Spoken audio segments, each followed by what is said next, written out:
jag är Michael DeVore. Jag är amerikansk konstnär, originellt från Oklahoma. Jag och på universitetet i Kalifornien. Så jag studerat konst, men jag alltid kände att jag kunde inte teckna eller måla bättre än jag kunde när jag började. Så jag hittade The Florence Academy of Arts. Jag är en administratör på skolan här nu så jag jobbar på kontoret. Det är jag som kontaktar elever, jag bokar modeller. Jag har flera olika jobb här på skolan, man kan säga.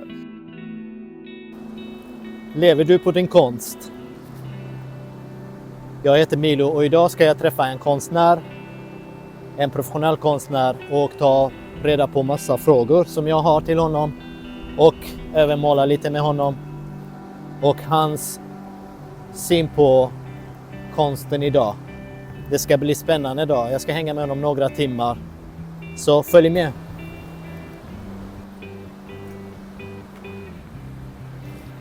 Hallå. Hej Milo! Tjena Michael! Tjena. Kul att se dig igen. Kul att se dig också! Välkommen tillbaka! Tack så mycket! Efter 7 år. Ja, Ha tillbaka i skolan du är alltid varmt välkommen. Tack så mycket. Ja. Men jag ska berätta hur jag träffade första gången. Jag vet inte om du kommer ihåg. Ja, lite grann. Okej, jag kan berätta. För jag har såklart minne som att det var igår. Vi gick ut och promenerade och bara pratade om konst. Och så såg jag en konstnär som målar på den här gatan. Mm. Du målade landskap. Ja. Och så jag såg faktiskt exakt bilden. Du målade stenarna, gatustenar. Och jag tyckte det här var det så här, bästa möjliga scenen man kan se en konstnär. Okay. Stå ute och måla. Och så vi hälsade. Jag visste inte att du hade gått till Florence Academy. Jag visste inte att ens... Ja, jag bara undrar vem det är som målar här. Så jag sa det och så du sa jag är på besök här i Florence Academy. Ja. Det var första gången. Okej, vilken romantisk bild det var. Så här vi har flera av mina tavlor.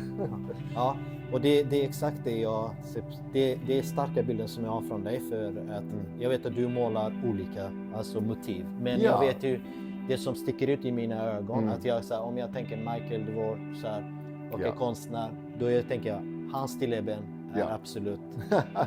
jag tänker så här, du är en av dem som jag känner och har verkligen fått till det med stilleben, att du har verkligen hittat din stil.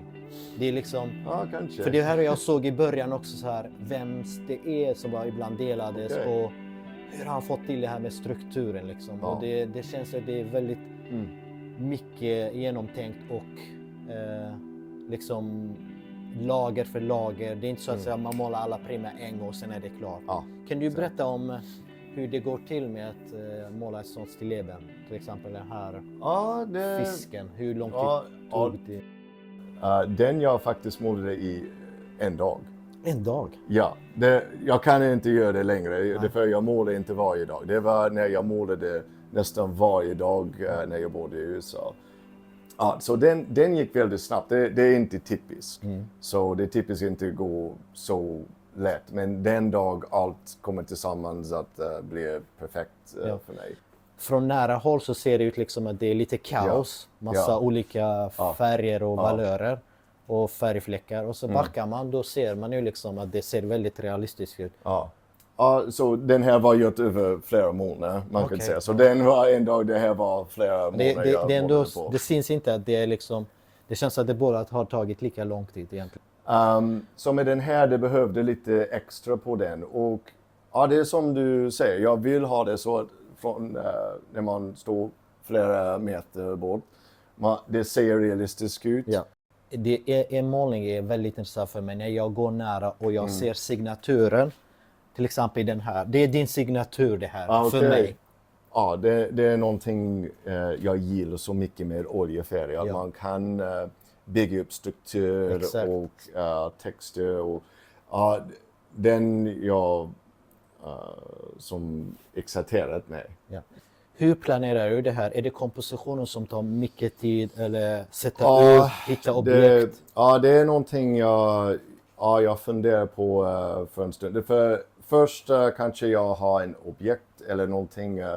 Ibland jag har en idé och jag söker efter den grej för en lång tid.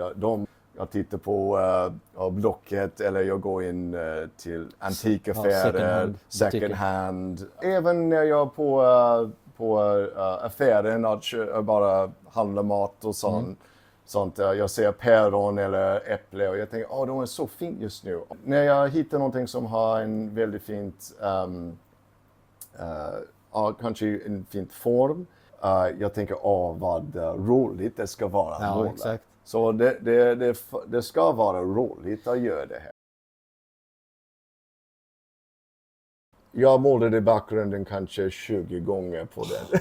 Okej, det är därför jag... Och tog sandpapper på det. Det var först jag tänkte göra med det stark gul färg och sen det var för stark så jag blandat den med lite gulokra och sen jag målade med lite grå färg. Det var för stark och sen var det för senapsgul så det var fram och tillbaka. Så det är inte med en gång bara få till det? Nej, det var jättesvårt att... Därför jag var lite osäker var jag ska åka med den. Vad var det jag vill det ska vara. Började du måla när du var liten? Jag började när jag var väldigt liten. Jag alltid tyckte om tecknat filmer. Så jag alltid kopierade bilder av min favorit karaktärer från... Kanske när jag var 12 år, 11-12 år, jag började tänka mer om konst.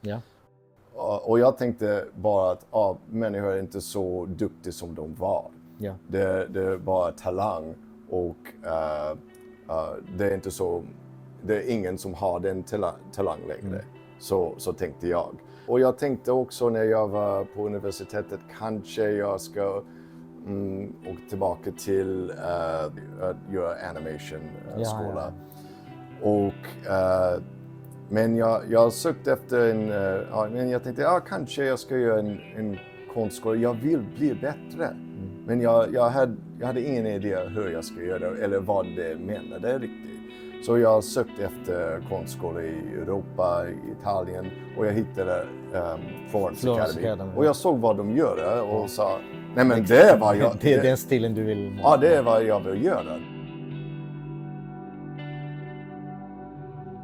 Jag tänker en ram kan höja upp en konst eller ta ner, eller hur? Det kan dra ner det. Ja, verkligen. Det är bra om ramen är fint och matchar tavlan väldigt Absolut. bra. Och en bra tavla behöver inte en jättestor ram. Det känns, om jag målar en stor tavla, så här, jag säger men det här är main-projekt. Och sen vill jag alltid något lite bredvid. När färgen är över, jag är klar för dagen, jag vill alla prima, göra något snabbt. Ja, det är bra för annars det kan bli att man bara jobbar på en grej hela tiden. Det kommer aldrig till slut. Som jag sa, det är stark disciplin man behöver. Så man måste lära sig hur ska jag jobba på någonting över en lång period. Jag vet inte hur ska man hitta, är det ett jobb eller det som jag älskar att göra? Eller det är mitt jobb och jag älskar mitt jobb. Du vet så här, jag tycker det är lite svårt med konst, eller hur? Ja, det är det. Det är svårt att... ibland man har ingen lust eller inspiration och man lär sig lite disciplin att man måste börja klockan 9 och måla kanske minst 3 timmar. Och så man väntar inte bara på inspiration hela tiden. Nej. Så jag tänkte fråga dig, lever du på din konst? Nej. Jag gör inte det. Nej. Så det är svårt att göra. Det är inte omöjligt att göra. Nej. Det är de som gör det. Och man måste... det är någonting man måste vara all in på om man ska göra det. Ja. Och det är svårt för mig just nu. Jag har barn och en fru och ett hus och jag måste... Ja, jag vet. Det är samma situation här. Ja. Att den här stilen, klassisk teckning och måleri, är grunden egentligen till alla stilar. Ja. Alltså på något sätt. Det här är bara man lär tekniker så man kan... och applikationen är till vad som helst. Ja. Det är inte att man måste göra det här. Nej. Men man förstår hur grejer funkar tillsammans. Men jag tänker, när är man etablerad? Att leva på det eller att man har gått en skola och har hittat sin stil? Vi pratade om Van Gogh. Vincent van Gogh, han typ sålde kanske ingenting då. Han var väldigt fattig och det hände väldigt mycket grejer i hans liv. Också att Picasso sålde väldigt mycket under sin tid, eller Andersson. Ja. Men jag tycker inte Vincent van Gogh var mindre etablerad. Eller vad tycker du om det här? Det är svårt att se det för olika människor. De kommer från olika bakgrund, de har olika hur säger man, opportunities. Ja. Ibland de kommer från en familj som har pengar och kontakter och det är de som har ingen. Det är så många olika vägar man kan ta. När man inte är nöjd, säger vi, och vilket är, man är oftast inte nöjd som konstnär. Ja. Känner att fortfarande tomheten finns, alltså den fyller någon tomhet men känner sig ändå tom på något sätt. Ja, jag kan förstå det. Man kan bli frustrerad och jag säger till elever nu att även om det går fel eller man måste skrapa av eller måla över någonting och så kan man göra någonting, man kan göra det bättre.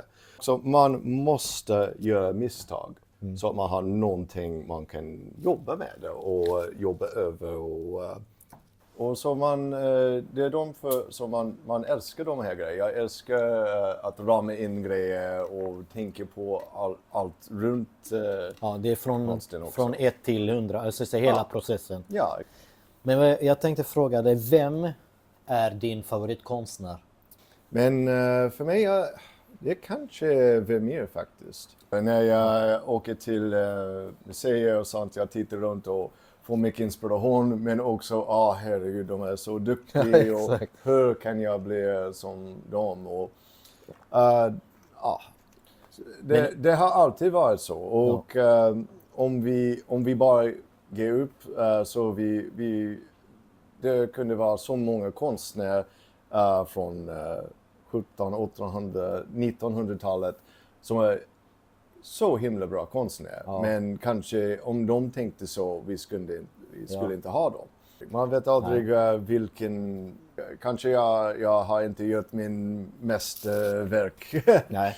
Men det är en annan grej också som oroar konstnärer för att det är att AI som också kommit till konstvärlden. Och, det är helt annat. Ja, vad tycker du om det? Jag tycker det är lite skrämmande hur bra bilderna blir. Men ändå, jag får inte den känslan som när jag tittar på en målning liksom, som är målat av en konstnär, en människa. Ja, jag är inte helt säker hur jag känner på allt det. Det är en del som känner, herregud, är det här slutet av konsten? Men jag tror inte det. Och vi ska se i tid vad händer med det. Säger vi, om du vill ha en komposition, du vill ha ett stilleben som du har tänkt i din hjärna, men det är svårt att köpa alla grejer, säger vi. Ja. Men tycker du det är okej? Skriv bara vad du vill till AI och sen bilden kommer fram och så måla av det. Ja, det är många nu som ibland jag går in på Google och jag behöver ta en bild av en häst eller något. Jag har ingen häst här. Jag tror det är alltid bäst att gå och titta på någonting riktigt. Och man kan kopiera från fotos, men jag tror man lär mer från när man tittar på försöker teckna en träd eller ett äpple eller människor ser inte som en kamera. När man bara målar från fotos, man börjar med det, så man ser vad kameran ser. Ja, och det är inte hur människor ser grejer. Det är alltid bättre än att bara... för man ser så mycket olika grejer. Och sen tycker jag här i Göteborg, vad heter det museet som är massa djur? Den Naturhistoriska museet. Ja. Vi hade Bird Club där. Ja. Där kan man ju gå och måla av djuren. Ja, och där man har djur som rör inte sig. Nej, exakt. De sitter. Om du fick välja Din favoritfärg på paletten, vilken är det? Alltså om det är en av dem. En av dem.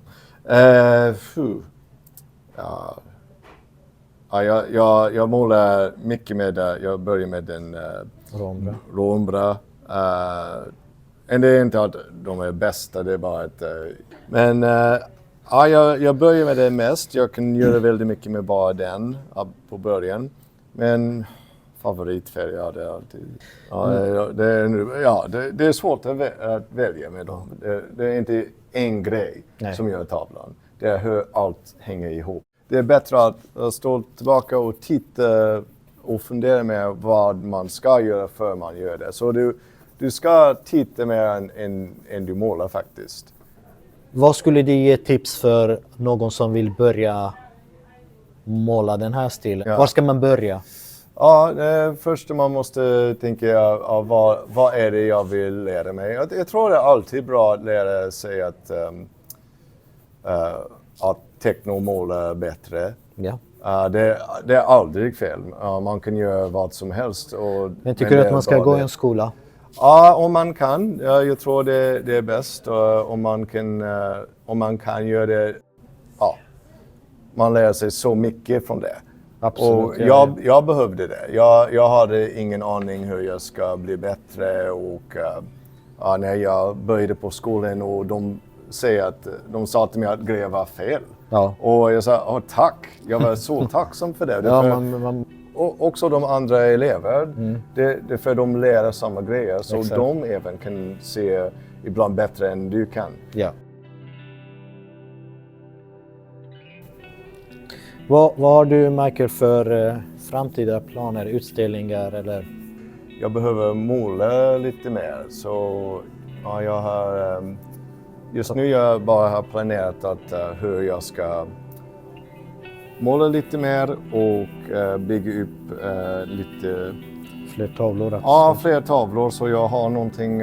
Också jag ska fokusera på några utställningar och competitions. Ja. Också jag har tavlor i USA, 2 gallerier där jag ska skicka till. Så, Ja. Var kan man då hitta dig på sociala medier? På Instagram. Ja. Och det är Michael DeVore Art.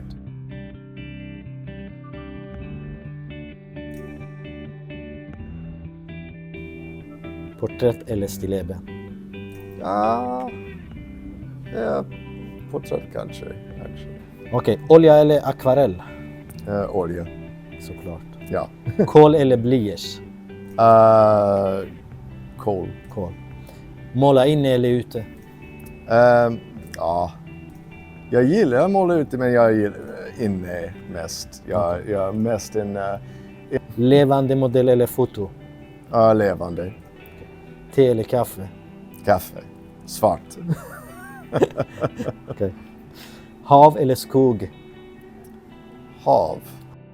Anderson eller John Sargent? Ja, Sargent. Modern eller klassisk?